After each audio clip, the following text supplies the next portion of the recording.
Your car has sensors running every second you drive. Most people never touch them, not once in the entire life of the vehicle. Over time, they get dirty, coated, clogged, and loaded with carbon and grime. And when that happens, your engine starts making bad calls. Wrong fuel mixture, wrong timing, wrong everything. You feel it: rough idle, weak acceleration, fuel economy quietly dropping week after week. The annoying part is the sensor is usually completely fine, just filthy. A $10 can of cleaner fixes most of them in under 20 minutes. Today, we cover the 8 worst offenders, the ones behind most check engine lights and most unnecessary repair bills. Let's get into it. Number 1. Mass Airflow Sensor, MAF. This is the big one. It is the reason for roughly 40% of all mystery check engine lights. The MAF sensor sits right after your air filter. Its job is to measure exactly how much air is flowing into your engine. That number goes to your car's system, and it uses it to calculate how much fuel to inject. Air and fuel have to be balanced precisely. Too much air, too little fuel, and your engine runs lean. Too much fuel, not enough air, and your engine runs rich. Either way, performance drops and damage builds up over time. Inside the MAF sensor, there is a tiny heated wire, extremely thin, extremely sensitive. It measures airflow by detecting how quickly it loses heat as air passes over it. And because it sits right in the path of everything your engine breathes in, like dust, oil mist, fine particles, the heated wire gets coated over time. The buildup is invisible to the eye but devastating to accuracy. You start noticing it when the car hesitates after you press the gas. Fuel economy quietly drops. The idle gets unsteady. And then the check engine light comes on. So, before you do anything else, make sure to clean it. A can of MAF sensor cleaner costs less than $10. So, here's what to do. Disconnect the sensor, spray 10 to 15 short bursts directly on the wire, let it air dry for 20 minutes, and then plug it back in. That's all you need to do. Most of the time, the problem disappears completely. Do this every 25,000 to 30,000 miles. If you run an oiled aftermarket air filter, do it more often, because those filters push oil mist onto the sensor wire faster than a standard paper filter does. Number 2, oxygen sensor, O2 sensor. Oxygen sensor works in brutal conditions, and most people have no idea it even exists until something goes wrong. Your car has 2 to 4 oxygen sensors depending on the model. They live inside the exhaust system and are exposed to extreme heat every single time you drive. Their job is to measure how much oxygen remains in the exhaust gases after combustion. That reading tells the ECU whether the engine burned the fuel efficiently or not. When an O2 sensor gets lazy, it stops responding quickly to changes in the exhaust. As a result, carbon deposits build up on the sensor tip. The readings slow down. The car, not getting accurate information, starts overcompensating by pushing more fuel into the engine than it actually needs. Your fuel economy takes a hit, a real hit. Sometimes it even drops to 20% without you even realizing why. Meanwhile, unburned fuel travels into your catalytic converter. The converter tries to burn it off. It overheats doing that job repeatedly, and eventually it fails, which is one of the most expensive repairs on any vehicle. All of that starts with one ignored sensor. O2 sensors are harder to clean than most. Some shops use heat to burn off carbon deposits, but that is not a DIY job. The real answer here is replacement on schedule, before the sensor gets lazy enough to cause downstream damage. Front sensors typically need attention around 60,000 to 90,000 miles. If your scan tool is showing codes P0135, P0141, or P0420, the sensor is already past the point of cleaning. Change it before the catalytic converter pays the price. Number 3. Manifold Absolute Pressure Sensor, MAP.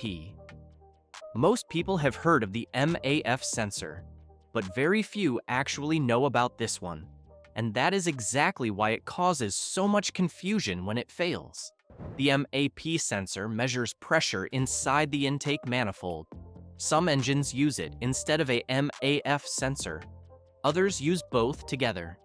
Either way, it feeds pressure data to the engine, which it uses to calculate engine load and fine-tune the fuel mixture under different driving conditions. What takes it down is something called blow-by. Inside every engine, tiny amounts of oil vapor escape past the piston rings and make their way into the intake manifold. That vapor is oily and it settles on everything, even the MAP sensor port. Over thousands of miles, that oily residue mixes with carbon deposits and slowly blocks the sensor port. Because of that, the pressure readings start coming in wrong, and that confuses your car. Power drops. The throttle response feels dull. In turbocharged engines, this gets severe fast.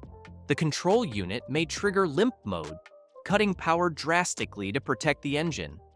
Drivers often describe it as the car suddenly feeling half as powerful as it used to. Here is the good news. The MAP sensor is actually straightforward to address. Pull it out, usually just 1 or 2 screws. Spray electrical contact cleaner into the port and on the sensor itself. Let it dry fully. Reinstall. 15 minutes of work.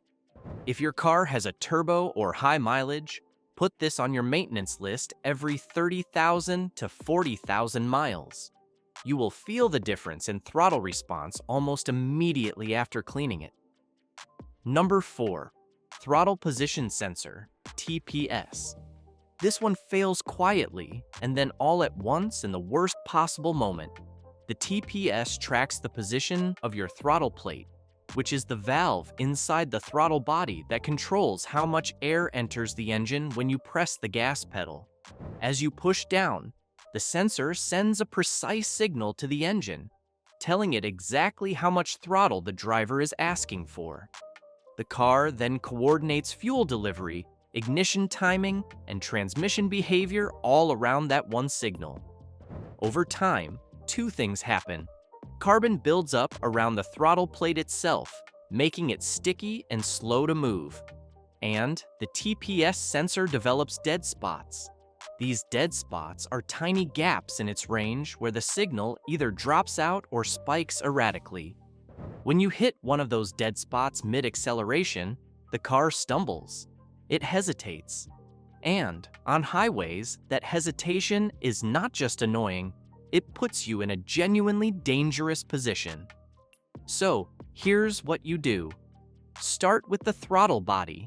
Get a can of throttle body cleaner, remove the air intake tube, hold the throttle plate open by hand, and spray the cleaner directly onto the plate and inside the bore. Use a clean cloth to wipe out the black carbon coating. This step alone fixes a large number of TPS-related complaints, because the sensor reads accurately again once the throttle plate moves freely. Clean the throttle body every 30,000 miles. Make it a habit. It takes 20 minutes, and the difference in throttle response is noticeable immediately after. If cleaning does not bring it back, the sensor needs to go. But in many cases, the cleaning is all it takes. If your car has over 50,000 miles, every sensor we just covered needs your attention. Number 5. EGR sensor. Nobody warns you about this one, ever. Your EGR system pumps exhaust gas back into the intake. That exhaust is dirty, sooty, and full of carbon, and it passes through this sensor every single time you drive. What does that do over 50,000 miles? Thick black tar coats everything inside. The valve sticks, the sensor port clogs up completely. Your engine starts shaking at every red light. You feel it in the steering wheel, in your seat, everywhere. Then you roll into an emissions test. You fail it. Now you cannot renew your registration until you fix it. So here's what you do. Pull that EGR valve out right now and look at it. You will see the buildup immediately. Grab EGR cleaner spray and a stiff brush. Work through those deposits. Clean the passages. Spray out the sensor port. 40 minutes of work. That is all it takes. City drivers, this one is specifically for you. Short trips are the fastest way to destroy this sensor. Stop and go miles mean your engine never fully heats up. Deposits build up twice as fast in those conditions. Clean this every 30,000 miles if most of your driving happens in the city. Number 6, crankshaft position. Sensor. Crankshaft position sensor will strand you completely. You walk out one morning, you turn the key, the engine cranks perfectly, but it never starts. You try again, still nothing. The car sounds fine, but goes nowhere. That is a dead crankshaft sensor, and it happens with almost zero warning. It does warn you, just in ways you would never connect to this sensor. A quick stall at a stoplight, a slight hesitation on cold mornings, a rough patch that disappears after 2 seconds. Most people ignore those signs for months. Then one day, the signal drops completely. Game over. This sensor sits low on your engine block. Road salt hits it. Water hits it. Oil leaks coat it regularly. Its magnetic tip collects metal debris from your engine over time. That debris blocks its ability to read properly. Here is exactly what you need to do. Clean that magnetic tip with an electrical contact cleaner. Then check the wiring connector. Corrosion on those pins causes most of the failures on this sensor. Clean the pins thoroughly. Inspect the wiring for any cracking or damage. If your car stalls with no clear reason, check this sensor first. Do not wait. The gap between first warning and complete failure is shorter than you think. Number 7, engine coolant temperature. Sensor. This sensor pulls a very specific trick on you. It gets stuck. It keeps telling the ECU that the engine is cold, even after you have been driving for 30 minutes, even on a hot summer day. Your car believes it completely, so it keeps dumping extra fuel into your engine, way more fuel than it actually needs. Your exhaust runs black. Your fuel economy drops hard. Your spark plugs get coated in excess fuel and start misfiring. But here is the part that really confuses people. Your car starts perfectly fine in the morning, but after your engine warms up, starting it again becomes a real struggle. Sometimes it flat out refuses. So you start replacing parts, ignition components, fuel system parts. You spend money chasing the wrong problem entirely. Meanwhile, this small sensor keeps lying to your engine every single day. So here's what you do. Before you replace anything, check the connector. Pull it off and look at the pins. Corroded pins cause the same issues as a completely dead sensor. Clean those pins with contact cleaner. Clear your fault codes. See if the problem comes back. Half the time, that single step fixes everything completely. If the problem returns, swap the sensor out. It threads right into the engine block near your thermostat housing. Drain a little coolant first. Swap it, refill. You are done in under 30 minutes. Number 8, knock sensor. This one steals your power slowly, quietly, and consistently every single day you drive without even realizing it. It just takes your power. Slowly, every single day. Your knock sensor bolts directly onto your engine block, and the knocking sound destroys pistons and bearings if it goes unchecked. The moment it hears that sound, it tells your car system to pull back the ignition immediately. That system protects your engine beautifully. When it works.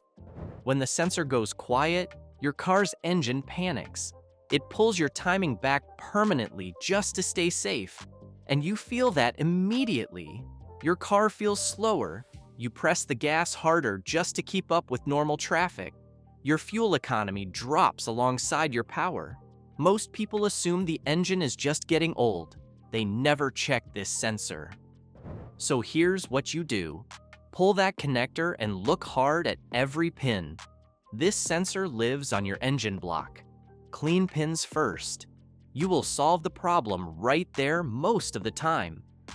If fault codes P0325 through P0334 keep coming back after cleaning, the sensor itself needs to come off. Remember, retarded timing for months quietly wears your engine down in ways you cannot see or feel until the damage runs deep. Check this sensor and its wiring at 60,000 miles. Most fixes take 10 minutes. 10 minutes to get your power back completely. Most people hand over hundreds of dollars at a shop for problems they could fix in 30 minutes. Now, you are not one of those people. Keep checking back. Every week, we put out videos that save you real money on your car. Hit subscribe so you do not miss the next one. See you there.